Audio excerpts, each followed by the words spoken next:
Gracias, como le habíamos comentado al inicio del programa, está con nosotros Adriana Dávila. Usted la conoce bien, ex senadora, ex diputada, una militante del Partido Acción Nacional, una militante muy activa en las cuestiones políticas. Adriana, bienvenida.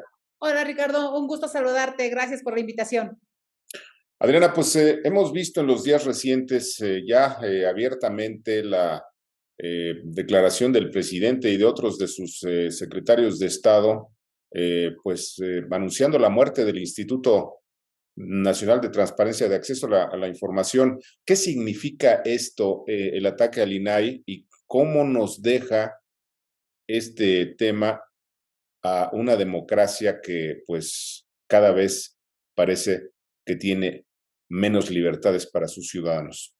Fíjate Ricardo que tú lo habías advertido y muchos además ya lo habíamos también planteado, porque esto es el cumplimiento de la sentencia que López Obrador hizo en 2006. Así En es. ese meeting, recordarás, de al diablo sus instituciones, ya nos había advertido, estaba sentenciado que las instituciones para él no eran importantes. Por eso él arma un movimiento que gira en torno de su persona, que gira en torno de, llamémosle, de un proceso más individual que institucional. El INAI es además la institución que más dolores de cabeza le ha generado, además del INE, por algo muy simple, porque para él la transparencia no debe existir. Está acostumbrado a este tipo de gobiernos de los años 70, en donde nadie cuestionaba a los líderes, en donde nadie decía qué pasa con los recursos públicos y siente que los recursos públicos son suyos, son propios, son de él y que es tan dadivoso que los regala.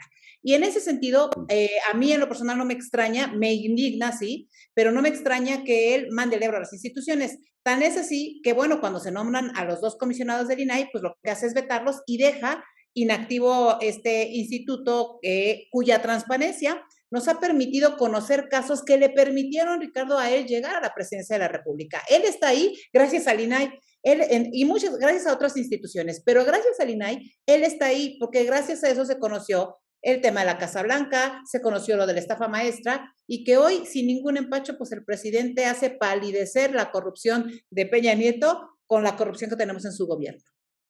Pero ya lo habíamos visto desde mucho antes, cuando fue jefe de gobierno, López Obrador, también quiso destruir al instituto en la Ciudad de México y también ocultó gran parte de las corruptelas que en ese momento se dieron en su gobierno. Es decir, esto no es nada nuevo. ¿Qué pasa con una sociedad que parece que olvida estas cosas, Adriana Dávila? Mira, es importante, efectivamente, fue con el caso de los segundos pisos, recordarás, hubo incluso denuncias al respecto de servidoras públicas, ahora también una exdiputada, una diputada, actual diputada federal, que a María Elena Pérez Jain, que planteó todo este tema sobre los segundos pisos y el manejo discrecional de los recursos, ¿no? Ahora, bajo este esquema, pues mira, ¿qué pasa con la sociedad? Se nos olvida, Ricardo, que a lo mejor tenemos una sociedad muy joven y esta sociedad muy joven, lo voy a decir con toda claridad, conoció una generación a los gobiernos del PAN y del PRI, es decir, en la alternancia del año 2000, nosotros cometimos el error desde la oposición de no contar la historia correcta ni la historia completa y permitimos que arrinconar todo ese pasado como si el arrinconar ese pasado se olvidara todo. Pensamos que era suficiente en el año 2000 esta alternancia. Y entonces, ¿qué sucedió? Pues que los chavos que en el 2000 no votaban, hoy tienen, estamos 24 años, 23 años después, Ricardo, es decir, ya hay generaciones que nacieron en esas fechas que no conocieron lo que sucedía antes y piensan, y además López Obrador lo ha hecho muy bien, piensan que el mundo empezó y México empezó a raíz de Morena, ¿no? Y no saben que Morena está lleno de una bola de personas que han hecho de la política su modo de vivir, pero de la política de la corrupción su modo de vivir. Mira, ves ahí a personajes como Nacho Mier o como Armenta, que lo, dices tú, se quejan de los gobiernos neoliberales, entre comillas. Por Dios, ellos llevan años viviendo de este proceso político, pero los jóvenes de estos 24 años que te digo, pues no conocen más que los gobiernos del PRI y de Peña Nieto y del PAN del 2000 a 2000, de Vicente Fox y de Felipe Calderón. Contamos mal la historia, Ricardo. Solo tienen una versión y no hemos sido capaces ahora de darles la otra versión. ¿Cómo quedan estas libertades y estos derechos fundamentales, por ejemplo, el derecho a la información pública, el derecho a la transparencia? Son derechos que consagra la propia Constitución y que este gobierno los pasa por alto, pero quizá lo más grave es que no ocurre nada, Adriana Dávila.